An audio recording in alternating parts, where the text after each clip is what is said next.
안녕하세요 여러분, 호주 곰탱이입니다.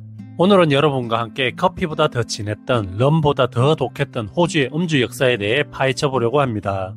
호주라는 나라가 술에 얼마나 미쳐 있었는가에 대한 이야기입니다.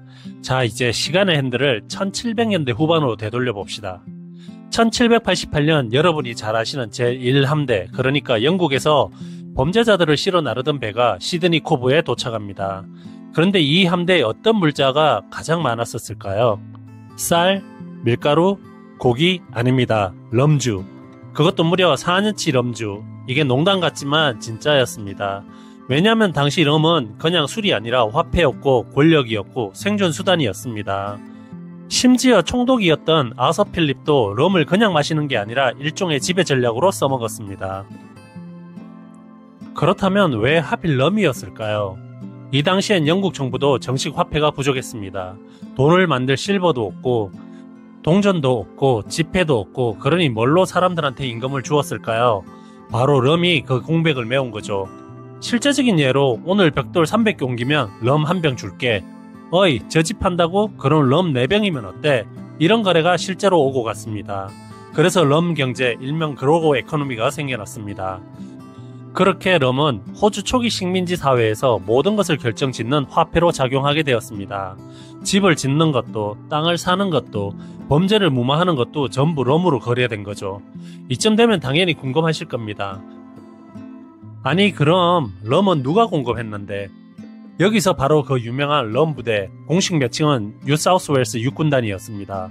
이 군부는 공식적으로는 식민지를 보호하는 임무를 맡았었지만 실제로는 럼 유통을 독점하며 경제와 정치 권력까지 장악했습니다. 한마디로 군대가 주류 마피아였던 겁니다. 총 대신 럼을 들고 나라를 흔든 조직, 그리고 이 럼 부대와 싸우려다 잘린 총독도 있었습니다. 반란의 배로 유명한 선장, 그게 바로 윌리엄 블라이드입니다. 1808년 럼 부대에 맞서 럼 독점을 깨려다 세계 최초의 군사 쿠데타인 럼 반란을 맡게 됩니다. 결국 블라이는 실각을 하고 럼 부대가 승리하였습니다. 이쯤 되면 럼은 단순한 알코올이 아니라 정치 무기였던 셈이었습니다. 그리고 술로 인한 일은 이것뿐만이 아니었습니다. 당시에는 정제된 정유 기술이 부족하니 집집마다 감자, 복숭아, 당근, 썩어가는 고구마까지 정유해 홈메이드 럼을 만들었습니다. 그 결과로 많은 사람들이 시력 손상, 사망 등을 하였습니다.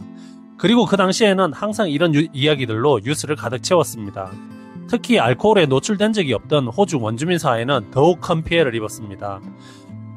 영국 식민지 정착자들이 술을 퍼주며 공동체를 무너뜨렸고, 그로거라는 럼과 물을 혼합한 혼합물은 그들의 삶을 완전히 파괴하였습니다. 이 중독 문제는 지금도 원주민 지역의 큰 사회 문제로 이어지고 있는 알코올 중독의 역사에 한 획을 그었습니다. 그래서 이 문제를 해결해보자 호주 정부가 1916년에 내놓은 대책이 있습니다. 이게 바로 그 유명한 오후 6시 영업 종료 제도, 일명 6 o'clock sweet이라는 제도입니다. 이런 제도를 만든 정부는 이렇게 생각했습니다. 일찍 닫으면 적게 마시겠지. 하지만 현실은 어땠을까요? 퇴근 시간 5시, 술집 닫는 시간 6시, 그럼 이 1시간 동안 무슨 일이 벌어졌을까요? 그 1시간 동안 모든 사람들은 경쟁하듯 미친 듯이 술을 마셨습니다. 사람들은 맥주를 들이붓고 바닥엔 토사물이 뿌려지고, 그래서 청소하기 쉽게 술집 바닥은 톱밥으로 덮었고 벽은 타일로 마감했어야 했습니다. 왜냐하면 그만큼 사람들이 흘리고 토하고 부수고 난리였거든요. 오히려 이 제도는 음주 문화를 더 망가뜨리는 부작용만 남기고 결국 1960년대부터 하나씩 폐지되기 시작하였습니다. 그리고 여기에 호주의 정치인들 역시 호주의 음주 역사의 한 부분을 담당하였습니다. 그 예로 초대 총리 에드먼드 바튼은 술에 취한 채 국정을 받다고 전해지고요.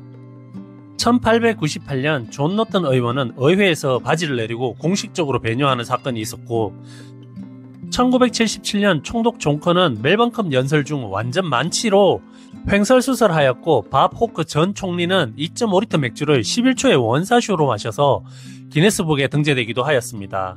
이쯤 되면 호주 정치계는 주류회사 광고판이었다 해도 과언이 아닐 듯 합니다.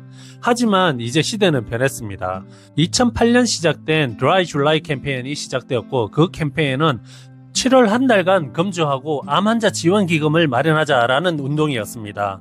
이 운동은 전국적인 물결이 되었고 젊은 세대를 중심으로 금주, 저알코올, 무알코올 맥주 와인을 즐기는 문화가 퍼지게 되었습니다. 더 이상 술을 안 마시면 이상한 사람이 아니라 술을 안 마시는 게 멋있는 라이프 스타일로 자리 잡고 있는 거죠. 럼 한 잔, 그 안에 호주의 시작, 사회, 정치, 그리고 미래까지 담겨져 있었습니다. 호주의 진짜 모습을 알고 싶다면요, 커피 한 잔 마시듯 그 쓴 럼 한 모금도 같이 마셔봐야 할 것 같습니다. 그 쓴맛 속에 이 나라의 역사와 정체성이 고스란히 담겨 있으니까요. 이상 호주에서 살고 있는 호주곰탱이였습니다. 구독과 좋아요는 영상 제작에 많은 힘이 됩니다. 감사합니다.